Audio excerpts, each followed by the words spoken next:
The Federal Reserve hikes interest rates again as Jerome Powell warns of economic pain to come. Democrats refuse to accept culpability for their role in the economic downturn, continuing to promote unicorn rainbow economics. And New York Attorney General Letitia James goes after Donald Trump. I'm Ben Shapiro. This is The Ben Shapiro Show.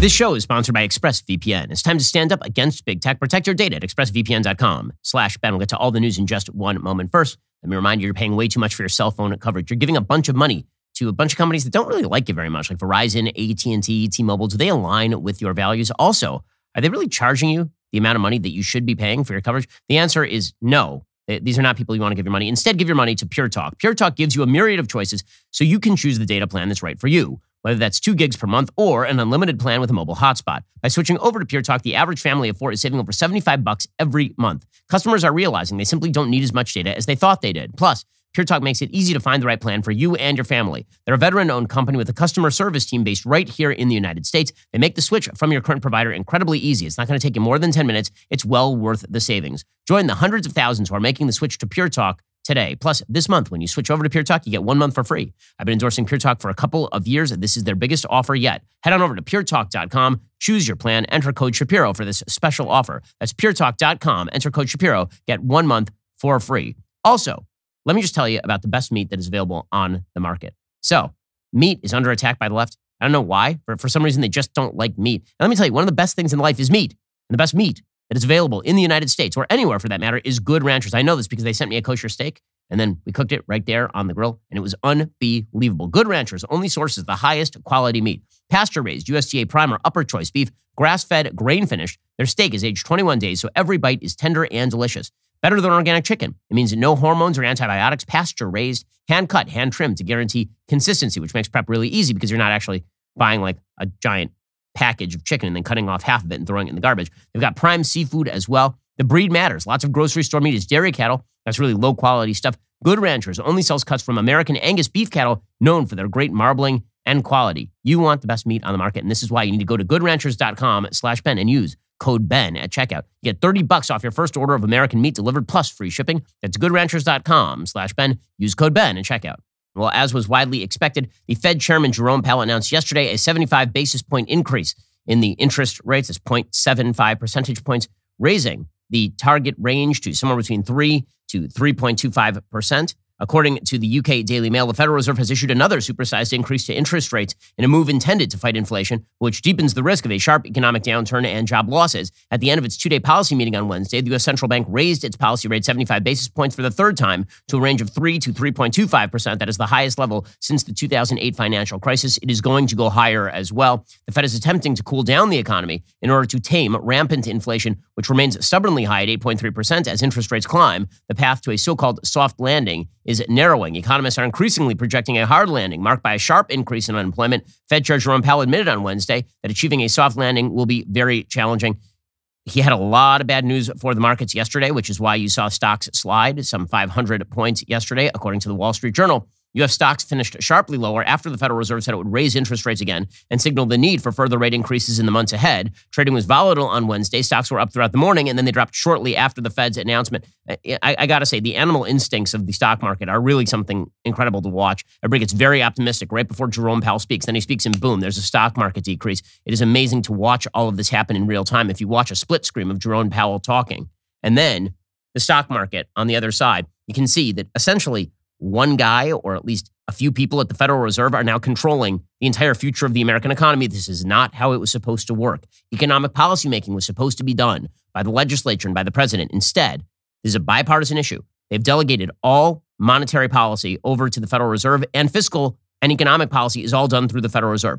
The Federal Reserve originally was supposed to be the last resort. When things were going really wrong, you need the Federal Reserve to inject some liquidity into the economy. That's when you go to them.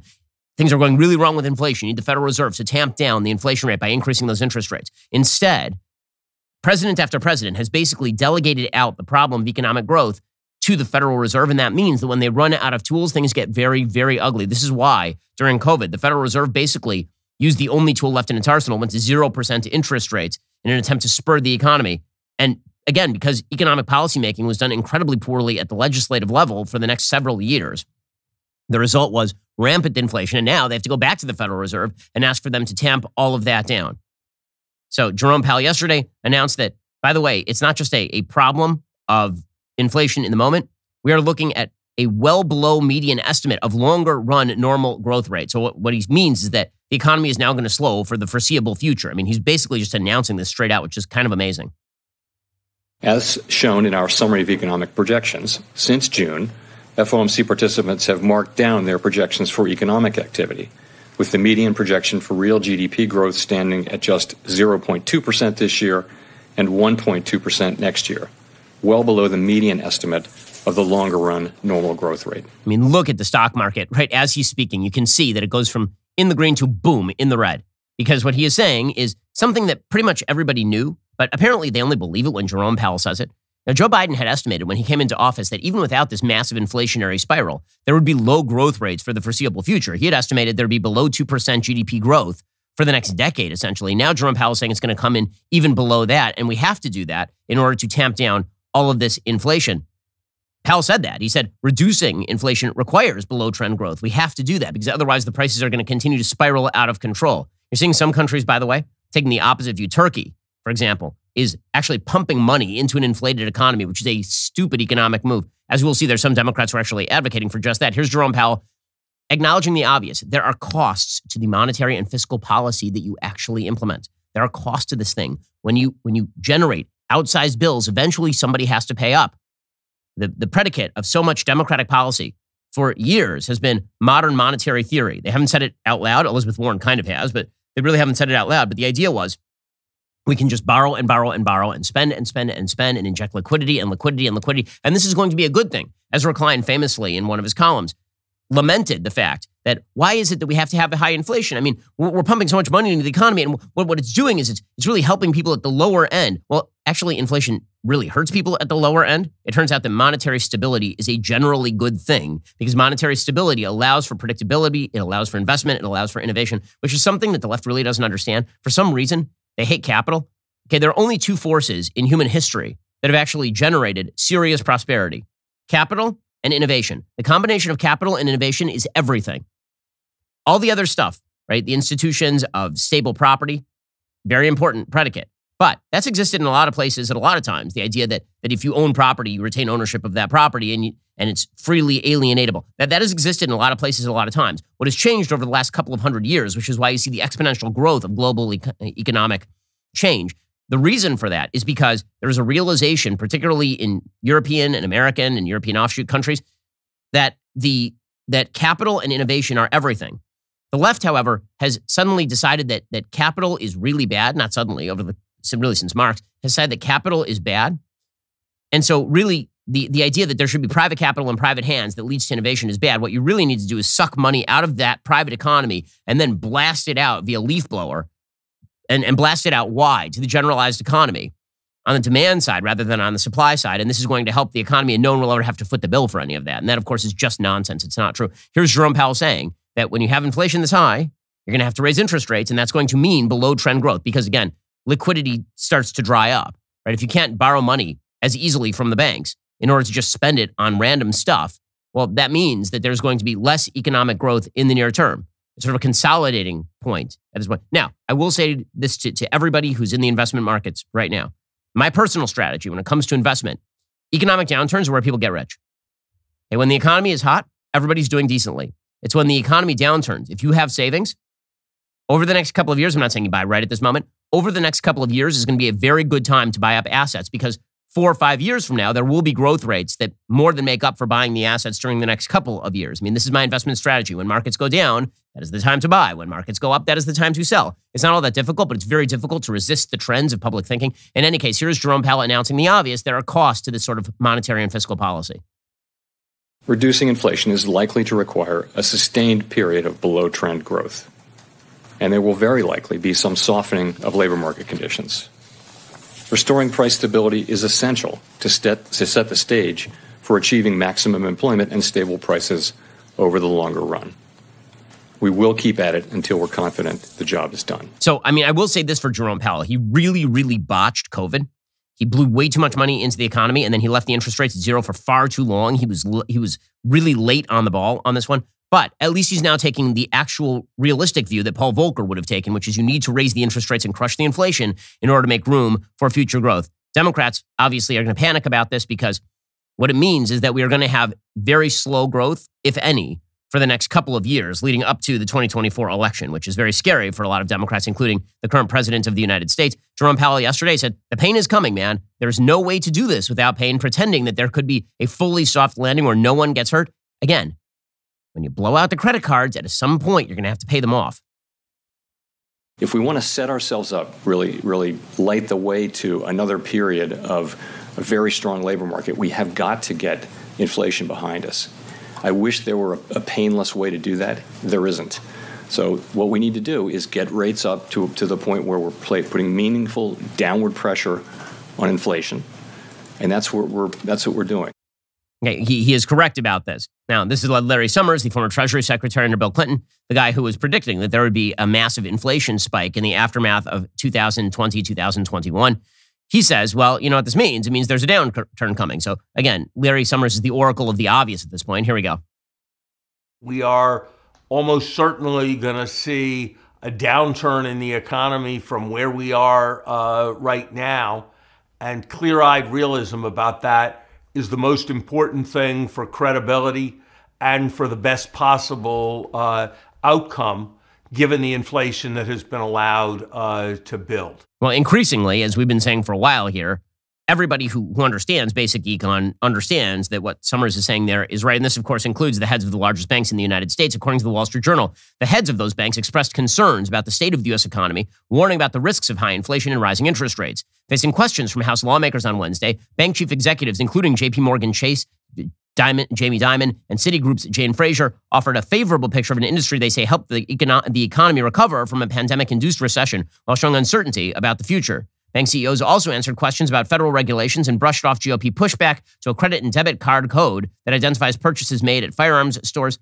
Dimon said competing forces are affecting the economy. They include strong consumer spending and plentiful job openings amid high inflation, disrupted supply chains, war in Ukraine, and declining consumer confidence. He said it's difficult to accurately predict whether the Federal Reserve will succeed in achieving a soft landing in which inflation moderates with only a mild decline in economic activity.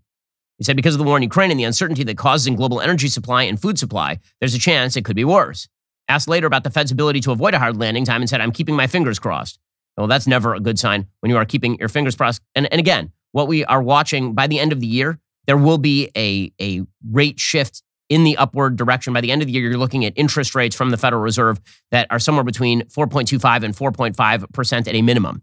My guess is you're probably going to have to be in the 5% range to completely crush inflation at this point. Well, there are a lot of people on the left who are really hot and bothered about this. They're very upset because this is sort of a frequent feature of left-wing thinking about economics. They do a thing, the consequences of the thing materialize, and then they're very angry that reality exists.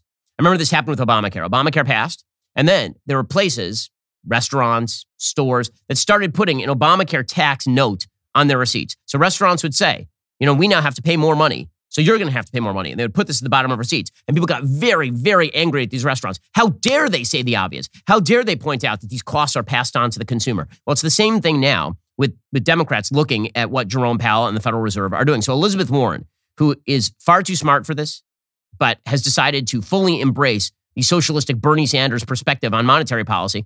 She's one of the chief proponents of modern monetary theory, which of course is the lie that you can continue to spend until the end of time with no consequences whatsoever. She tweeted out, the Federal Reserve's chair, Powell, just announced another extreme interest rate hike while forecasting higher unemployment. I love how extreme has just become code for things I don't like for the Democrats. If you're a Republican, you're an extreme MAGA member. And Jerome Powell is now doing extreme rate hikes. Okay, just to put this in perspective, Paul Volcker, in order to crush inflation, has actually put the interest rates at about 20%. So being at like 4%, which is what it might be by the end of the year, that is still a historically fairly low interest rate. Elizabeth Warren says, I've been warning that Chair Powell's Fed would throw millions of Americans out of work, and I fear he's already on the path to doing so. So again, it's well, here are the consequences of my own actions, but they never actually accept those consequences. It's Powell's fault. So you propose a theory whereby we blow money into the economy with a fire hose, and then when the predictable happens, inflation, and then when you have to tamp down that inflation, it's Powell's fault. Elizabeth Warren presumably would like to continue to blow money into the economy because after all, why not? What's the problem? Well, I mean, one problem is that we have year-on-year inflation in the food markets of like 13.5%. You're paying a lot more this year for food than you were. We still have residual inflation in the energy markets. Yes, oil is coming down, but it's still way more expensive than it was 1 year ago. But Elizabeth Warren, again, the theory is more important to her than the fact. And so she's just going to ignore the pain that the people at the lowest end of the spectrum, right, the people who actually are affected by food inflation, are incurring. Instead, she's going to say that all the future unemployment that is to come is not the result of short-sighted bad policy that she has promoted. Instead, it's the fault of the big fat cats at the top. Well, when you promote a policy and then it actually happens, it's your fault when the consequences arise. And another person who is just refusing to acknowledge reality is, of course, the anti-Semite Rashida Tlaib, Democrat of Michigan. Yesterday, she made the comment that progressives literally cannot be pro-Israel, which may be descriptively true, but it should not be normatively true. Anyway, Rashida Tlaib, she had a bit of a tete-a-tete with several of these bank CEOs in which she simply declared that all of these banks should stop investing in fossil fuels, like all fossil fuel development, which is unbelievably stupid. She gets her ass handed to her by Jamie Dimon. Please answer with a simple yes or no. Does your bank have a policy against funding new oil and gas products? Mr. Dimon. Absolutely not, and that would be the road to hell for America. Well, yeah. I mean, that's correct. Again, what Jamie Dimon is saying right there is what corporations should actually take into account, and financial institutions, right? They've all been engrossing themselves in this idiotic ESG proposal, particularly in the energy markets. So we need to shift over from fossil fuels to green energy, even if it doesn't make any sense, economically speaking, even if it is fiscally inefficient. We should do that anyway. Jamie Dimon is saying what actually pretty much everybody should be saying if you have a brain, which is right now in a sinking economy with Vladimir Putin cutting off the oil and natural gas to Europe. Now would be an excellent time to ramp up fossil fuel production. If you want to see developing countries actually develop, they're going to need access to fossil fuels. They don't need Teslas. And the fact is that, by the way, if you want to power your Tesla, listen, I love Tesla. I just bought one. If you want to power your Tesla, you still have to plug that into the electric grid. What do you think that electric grid runs on? It's not running just on wind and solar. So when Jamie Dimon says to Rashida Tlaib, the road to hell for the American economy would be to completely disconnect from the realities of how energy is produced, he is, of course, right. But this makes Rashida Tlaib mad. And just like in the Obamacare case, when you do a policy and then it has bad ramifications, you get mad at reality. By the way, arguing with reality is a general rule. It turns out it's a road to unhappiness. This is true whether we are talking about your personal life or whether we are talking about energy markets. Reality exists. Pretending it doesn't exist is a very stupid move. But we have moved into a realm just philosophically in the West where we've spent the last couple of centuries bucking historical trends. We've bucked the Malthusian trend, right? The theory of Thomas Malthus that basically resource constrictions would prevent population from rising too much. And the idea was sort of like deer. If you have too many deer on an island, they eat all the resources, and then many of the deer have to die in order to allow the resources to regrow. That was the trend in human economics for literally a couple thousand years. And we bucked those trends beginning in about 1800. And so now we think we can buck every trend. That every rule of reality no longer exists. They are all changeable and fungible. That really is not true. Those rules of reality still exist unless you come up with some massive innovation that works. Rashida Tlaib isn't imposing any massive innovation that works. Neither is Elizabeth Warren. It has been true for literally ever that if you just print money, it doesn't work. Printing money doesn't actually change the underlying value of the goods and services that are being traded. All it does is increase their price because you're just printing money. I mean, it's just more pieces of paper that you're exchanging for one another. And the same thing is true in the energy markets. Rashida Tlaib screaming at oil wells is not going to change the economics of oil. The United States deciding to blast trillions of dollars into green boondoggles that simply are not energy efficient is not going to change the math here. The incentive for innovation in the energy space is still the greatest incentive in human history. I mean, right now, imagine that somebody could actually create a source of green energy that was cheaper and more efficient than fuel, oil, natural gas, coal. Imagine that were the case. If that were the case, don't you think that there would be a lot of money going into that already? Don't you think that banks would be investing in that? Because if you win that race, you make more money than has ever been seen in human history. But again, the idea here is that reality must be ignored. We can break every rule, and we get angry at the rules. I'm not even talking about man-made rules. I'm talking about you get angry at like actual just reality. You get angry that oil and natural gas is more efficient than wind and solar. It just is. I'm sorry. Until you come up with some innovation, that's the way it is. And you actually don't need massive $1 trillion government incentives in order to do that. Because as it turns out, you win that race, you make a lot of money. The market incentives already exist for that sort of thing. It's just that the science doesn't exist for that sort of thing yet. And the same thing holds true for the left. Everything from energy markets to transgenderism. The idea is that reality itself is bad. We can violate all the rules of reality. And if anybody mentions that those rules exist, if anyone mentions that reality exists, we get unbelievably angry at them. So that's what happened right there. Rashida Tlaib is saying to Jamie Dimon, what if we just disinvest from all fossil fuels? He's like, that's idiotic. You're going to destroy the economy.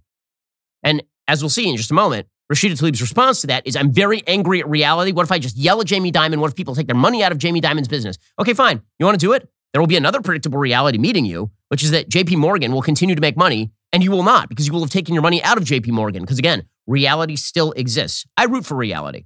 I like reality. I think reality is a good thing. It tethers us to an actual world that exists in the here and now. Tethering yourself to utopia means that you have to run roughshod over everything and everybody who actually lives in that real world.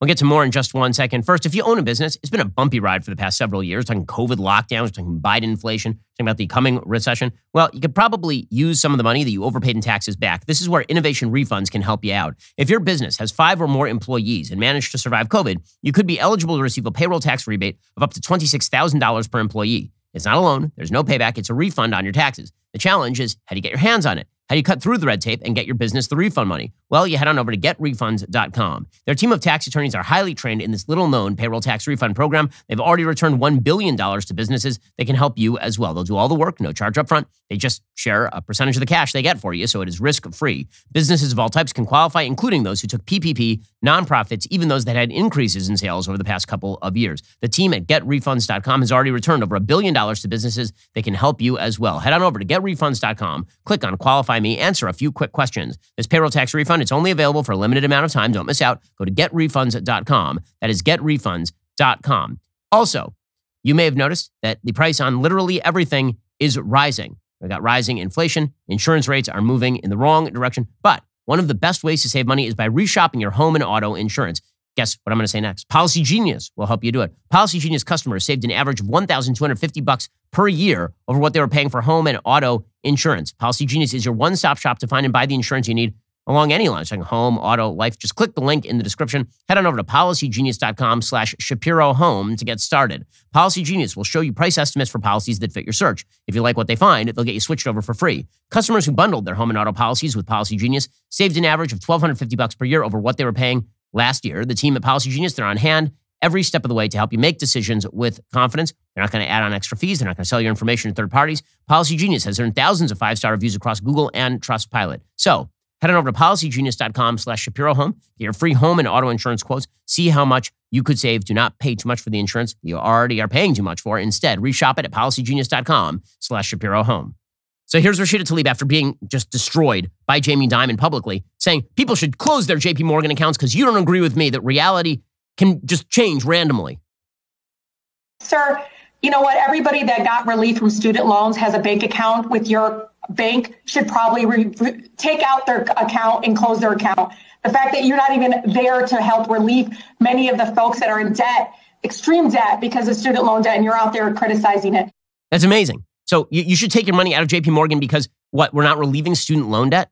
So again, fiscal irresponsibility is an actual ideological cause for people like Rashida Tlaib and Elizabeth Warren. It's something that they love. It's something that they want. And it's all predicated on just falsehoods and lies. Another person who is greatly enmeshed in this is, of course, the irrepressibly stupid Alexandra Ocasio-Cortez. She has been portrayed as a leader of her party. She's on the cover of GQ, which means, of course, that she is a great and just leader, despite the fact that she knows fewer things than this pen. This inanimate object knows more things than AOC does, by far. It's not close. At least the pen is useful in some way. Here is AOC explaining that capitalism is why people can't have kids.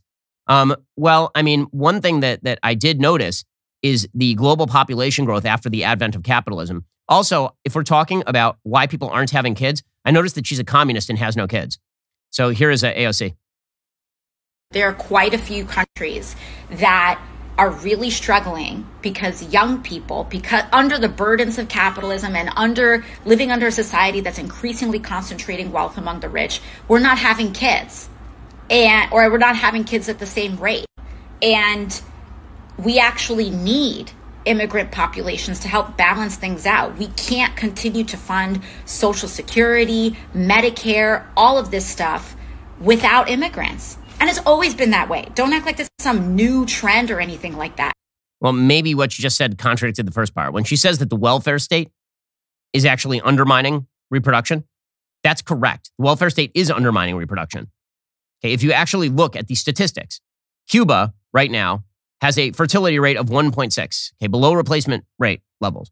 It turns out that it's not really rooted in the economic system. It's rooted in economic development. So as people develop more economically, as richer countries get richer, people tend to have fewer kids. There's a reason for that. In poor countries, there are several reasons to have kids. Really, let's be real about this. There are only a few reasons that you have kids in life. And one is you feel a religious responsibility to have kids. That's why my wife and I have several of them, and with the help of God, we'll have more. Okay, that's one reason. And so you see that heavily religious countries, lots of kids, right? This is why religious Catholics have lots of kids. Religious Jews have lots of kids. They put aside countries, just more religious people have more kids. That is one reason to have kids. The second reason that a lot of people have kids is poverty. If you have a lot of kids and you are enmeshed in poverty, your kids are workers. They are labor. This is why in poor countries, you have 7 kids, because 3 of them will die in childhood. And the other 4 are going to be people who work your farm. That's why, historically speaking, people had lots of kids. Many of those kids did not actually survive. Right? So that's why you see in very poor countries now, people having a lot more kids and having kids a lot earlier. And then there's the reason that you just enjoy kids. Okay, and the truth is that in the West, a lot of people have decided they don't like kids. And people like David Hogg, right, the former Parkland kid who is now at Harvard for no reason other than he was unfortunately present when there was a mass school shooting. David Hogg tweeted out what I think, honestly, like, I made fun of him for it, but I think it's actually sort of indicative of where many young people are. He said, you'd rather have a Porsche and a Portuguese water dog than a kid, which sounds like a lot of blue city liberals right now. I mean, ask AOC why she's not having kids. She's a communist. She's actually a rich communist. So obviously the fact that she makes a fair bit of money, and her husband apparently also makes a fair bit of money, hasn't prevented her from avoiding having children. If we're going to talk, by the way, about economic systems that allow for the population to grow, capitalism is the only system that has allowed for serious population growth over time. If you look at world population growth, this is from Our World in Data.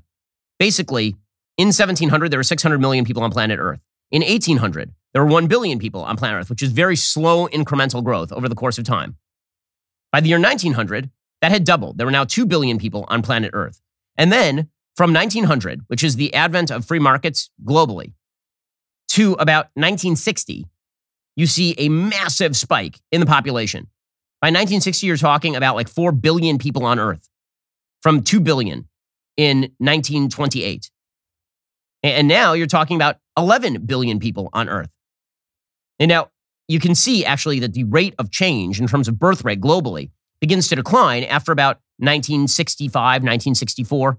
I wonder why. Could that be the advent of the welfare state in the West and the receding of the receding of free markets? That could have something to do with it. It could also have to do with religious decline.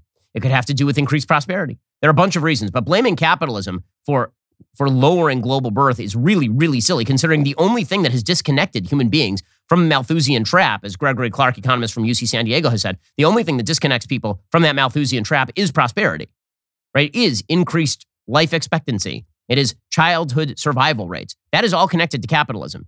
But again, blame capitalism for everything because you've produced nothing is sort of the AOC motto here. Meanwhile, the Biden administration continues to double down on idiotic economic policy. Joe Biden, yesterday, he was speaking at the United Nations, the Mos Eisley of international politics, a wretched hive of scum and villainy. We should blow that thing up and salt the earth with it.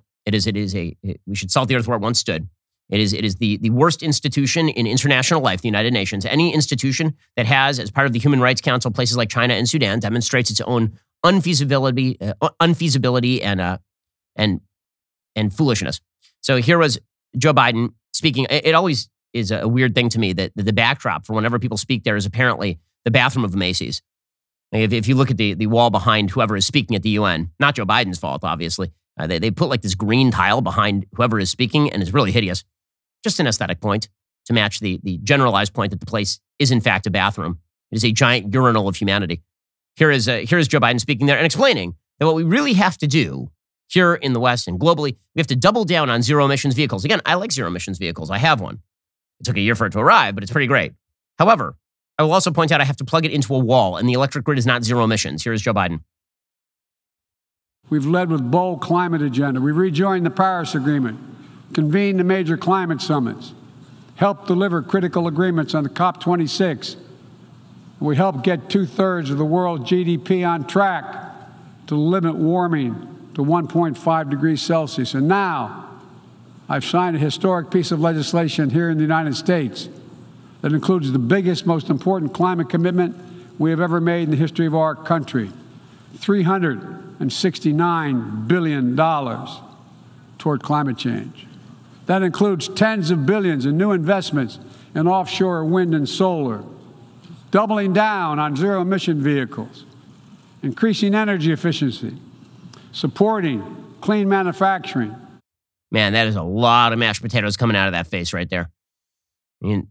Listening to him basically speak one long word, there are no gaps between the words anymore because he's not capable of that.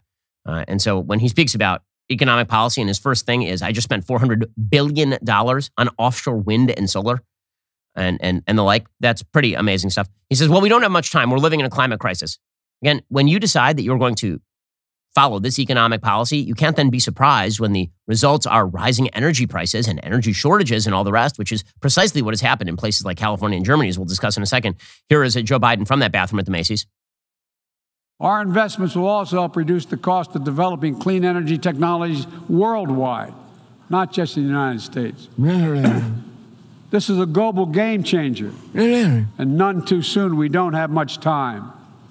We all know we're already living in a climate crisis. No one seems to doubt it after this past year. Well, I mean, I doubt it. I think a lot of people, I don't understand why. Was this last year like the most people who have ever died from climate-induced disasters? I missed it. Or was this year kind of like all the other years in that there were some bad climate events and some people died? And it's way, way, way, way, way, way fewer than it has been historically, because human beings, as I have said 1 million times, are good at adaptation and bad at mitigation. By the way, exactly his energy policy has now been pursued in California, and it sucks. According to Erica Werner, reporting for the Washington Post, California is awash in renewable energy except when it's most needed. Quote, as California suffered through an epic heat wave this month, state officials pled with residents to conserve electricity. Almost simultaneously, power grid operators were rejecting thousands of megawatts of solar and wind energy that could have provided a cushion to get through the crisis. The explanation illustrates one of the paradoxes confronting California as it rushes to transition to a clean energy economy. The state has built up so much renewable energy production in recent years, it can rarely use it all during peak production hours. But it also doesn't have enough storage capacity to hang on to it for when it might be needed. It turns out that you don't have the batteries to hold on to all the power from the sun and the wind. And so when you actually need it, when the sun ain't shining, like at night, this is why you have to turn your air conditioner off at night in California, because the sun ain't out. The result is that officials are frequently forced to jettison solar power production while the sun is shining, just hours before customer demand peaks in the late afternoon and evening. The same thing happens to a lesser extent with wind energy. The issue is surfacing in multiple other states as well. Meanwhile, over in Europe, the fact is that a huge percentage of their power is still fossil fuel based. Apparently, over in Germany, some 30% of all of their energy is being driven by coal, right? Dirty, horrible, no good, very bad coal. And meanwhile, you have Joe Biden out there saying that we're going to invest hundreds of billions, maybe trillions of dollars in this stuff in the middle of an inflationary cycle where we have energy supply shortages. That's not the only bad economic policy Joe Biden is pursuing. He's also pushing a global minimum tax on corporations. The idea here is that we really, really want to tax people a lot here in the United States. What if we create a taxation cartel? What if all the other countries tax at the same rate? So that way we still have a competitive advantage over the other countries because we have fewer regulations than many European countries in terms of starting a business. But we can tax you at 15% because they're taxing you at 15%. There's only one problem with this theory. Someone is not going to do it, and someone is going to reap the benefits. If you are Singapore, or if you're Ireland, or if you're just an up-and-coming country like Hungary or Israel, and you decide that you wish to lower your corporate income tax rate to 10% and provide incentives for people to invest, you will drink America's milkshake. This is why Joe Biden requires the cartel. He requires a taxation cartel. Here he was yesterday pushing that. With partners in the Americas, Africa, Europe, and the Middle East, and the Indo-Pacific, we're working to build a new economic ecosystem where every nation gets a fair shot, and economic growth is resilient, sustainable, and shared. That's why the United States has championed a global minimum tax, and we will work to see it implemented so major corporations pay their fair share everywhere. Everywhere. It's the corporations that are. Okay, I'm just going to point out that if you have a global minimum tax of 15%, what do you think happens to prices? Do you think they go up or down? Basic econ lesson. If you increase the costs that a business must pay, do you think the prices to consumers are going to go up or down in the middle of an inflationary spiral? None of this is particularly surprising coming from a man who is deeply confused. Yesterday, Joe Biden did another event at the Global Fund, and he literally started walking off stage. He did not know where he was. He looks like John Travolta in Pulp Fiction, just wandering around a room, not knowing what's going on. I'm sorry, it's embarrassing.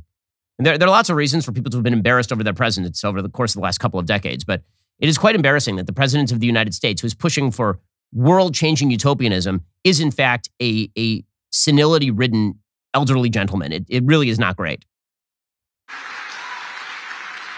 Where am I going? Is there a ghost? Should I turn around?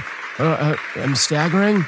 Do I stay here? I can barely walk. Mr. President, thank you. Somebody's talking to him from the other end. So, oh, there's someone talking to me. At the end of is it God? Such a momentous event, the word thank you seems kind of inadequate. But for all the stand here, millions I don't know what to do. Whose lives still will be turning saved, around, still trying to for the communities where life will be transformed. Thank you. He's still thank talking you, to President me? Biden. Am I supposed to stand here? Do I go out to the... By the way, this guy, just going to point out, Karine Jean-Pierre, his own press secretary. Remember on Sunday, Joe Biden said COVID is over. You remember that? Well, Karine Jean-Pierre was asked about Joe Biden saying that since the entire administration was like, no, Joe, don't do that. Oh, no. And the reason they're very upset is because Joe Biden used COVID as the hook for the student loan bailout. He said, because of COVID, everybody needs to have their student loans rambadooshed. And then he's like, but also COVID doesn't exist. Go, oh, no, Joe. What did you do? So his entire administration ran out there screaming and waving their hands around to try and distract. Well, no, Joe didn't mean that. What he really meant is that COVID is ongoing. So Karine Jean-Pierre was asked about that.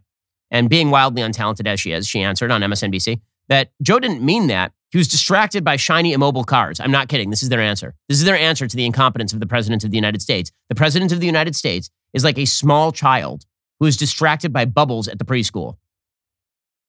The president also in the 60 Minutes interview said that the pandemic is over. There's been quite a bit of pushback. Just to step back for a second, what we saw during that interview, 60-minute interview, when he made those comments, he was walking through the Detroit car show, the halls of the Detroit car show, and he was looking around. We have to remember the last time that they had held that event was 3 years ago. Even as we're talking about UNGA, the president's going to speak shortly, as I just mentioned, that hasn't been held in person for about 3 years as well. So we are in a different time. He's been very consistent about that. And the reason why is because we are now prepared. So we are now ready. We know you have to remember how to deal with Joe this Biden pandemic. was walking through an empty room where nothing was happening, but there were cars. And we know Joe Biden, that dude loves shiny objects. And it's amazing. He's like a dog with squirrels. You put him in a room with anything that has like a bit of chrome on it, and he's just like, oh, look at COVID's over. Genius stuff. Probably we should let these geniuses run the global economy, probably. That's the best thing that we should probably do. When Harry's Razors pulled its ads from our site, we decided to fight fire with fire. That's how Jeremy's Razors was born. Truthfully, sticking it to a woke company is its own reward, but now we're taking it to a whole new level with the Jeremy's Razors contest for the car. So you remember that commercial that Jeremy did where he was driving around a McLaren 600 LT? You remember that? You can win that car. Here's how it works. For every person you refer, whether they buy a Jeremy's Razor kit or a Daily Wire annual membership, you get points in the race to win the God King's McLaren. That's right. You might win a car that goes from 0 to like 180,000 miles an hour in about 3 seconds. Someone in this audience has the fortitude to win this thing. It would make my day if you did. To sign up, go to jeremysrazors.com/play. I promise you, this is the last time we're going to be giving away an object that is worth probably $250,000. We're not going to be doing that very often. The competition for the car ends November 1st, 2022. Get started today. See terms and conditions for complete details at jeremysrazors.com/referral terms. The program is open only to legal U.S. residents residing in the U.S. D.C., excluding residents of Colorado, Connecticut, Maryland, Puerto Rico, and U.S. territories and possessions 18 and older. Remember, friends don't let friends shave with woke razors. Also, my book club, Ben Shapiro's book club, it's back tonight for a new episode, 8 p.m. Eastern on dailywireplus.com. This month's book is All the King's Men by Robert Penn Warren. the best political novel of all time. Great novel about America and the meaning of politics. You have to be an all-access member to join in on the fun. So head on over to dailywireplus.com, become a member today. Join us tonight at 8 p.m. Eastern. Okay, so as Joe Biden wobbles around, one of the people who has been most rumored on the Democratic side of the aisle to be throwing his hat in the ring is Gavin Newsom. There's only one problem for Gavin Newsom, right? The governor of California. He's very bad at governing. People have been fleeing his state en masse. I know because I'm one of the people who fled his state. We took our company, which then had something like 90 employees. Now we have 300 employees over in Nashville, Tennessee. Those would all be employees paying taxes in California if it weren't for somebody like Gavin Newsom. I took my immediate family. I took my in-laws. I took my parents. I took 2 of my sisters. And pretty much everybody moved to Florida. But Gavin Newsom, again, refusing to acknowledge the roots of reality, his own bad policy. Here he was yesterday in what has to be one of the best examples of political gaslighting I've ever seen. He's asked about why so many people and companies are leaving California. And he's like, well, it's probably because of immigration policy from Trump. I didn't cross the border at any point. I was born in California. I spent nearly my entire life in California. So no, that would be a no on that, Gavin Newsom. Here we go. Are more people leaving California for Texas or leaving Texas for California? Well, we lost about 182,000 folks in the last census. But how do you explain that against the backdrop of those very remarkable statistics you just cited? Many factors, and there's been 2 deep analysis that drives the number one factor. The vast majority, almost the entire amount, impacted because of the visa policies in the Trump administration. I mean, our formula for success is getting first-round draft choice around the rest of the world. I mean, we're as dumb as we want to be. This whole damn border debate is made up. The border debate is made up, he says, as 2 million people cross the southern border. Also, people did not leave. I'm one of the people who left.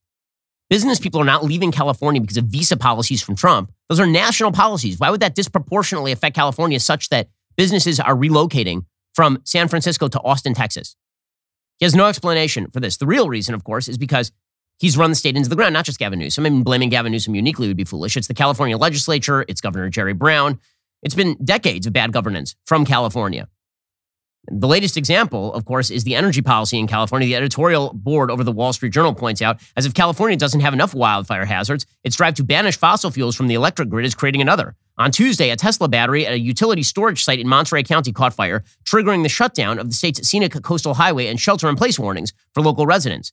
California utilities have been installing large-scale batteries to back up renewables and provide power when the sun goes down, as we've been talking about here. But now we're learning that batteries have their own reliability problems. It's not clear how utility PG&E's enormous 182.5 megawatt Tesla battery caught fire on Tuesday, but the site had to be disconnected from the grid. The PG&E facility is located adjacent to another 400 megawatt battery storage site, which has experienced 2 overheating incidents in the past year that forced part of the system to shut down. Lithium-ion battery fires are notoriously hard to extinguish because they burn at extremely high temperatures and produce dangerous fumes. Hence Tuesday's warning by Monterey County officials asking residents to please shut your windows and turn off your ventilation systems. They're turning California into the land of biblical plagues as opposed to perhaps the most beautiful place on planet Earth. The larger point is there is no free lunch in producing energy, says the Wall Street Journal. All sources have costs and carry risks. The difference is that while climate lobbyists in the media fret about oil spills, gas leaks, and nuclear meltdowns, they ignore the very real costs and risks of renewables. But again, that's the point. Ignore reality until reality can't be ignored anymore, and then yell at reality. That's the apparent strategy. And blame it on somebody else. So again, well done to Gavin Newsom and the Democratic Party. There's only one group of people who are responsible for the current economic predicament we're about to find ourselves in for the next several years. It is the people in power, and the election is a-coming. Alrighty, guys, the rest of the show is continuing right now. You're not going to want to miss it. We'll be getting into Letitia James, Attorney General of New York, going after Donald Trump. Plus, Nikki Haley, former U.S. Ambassador to the United Nations, stops by to rip on The View. If you're not a member, click the link in the description and join us.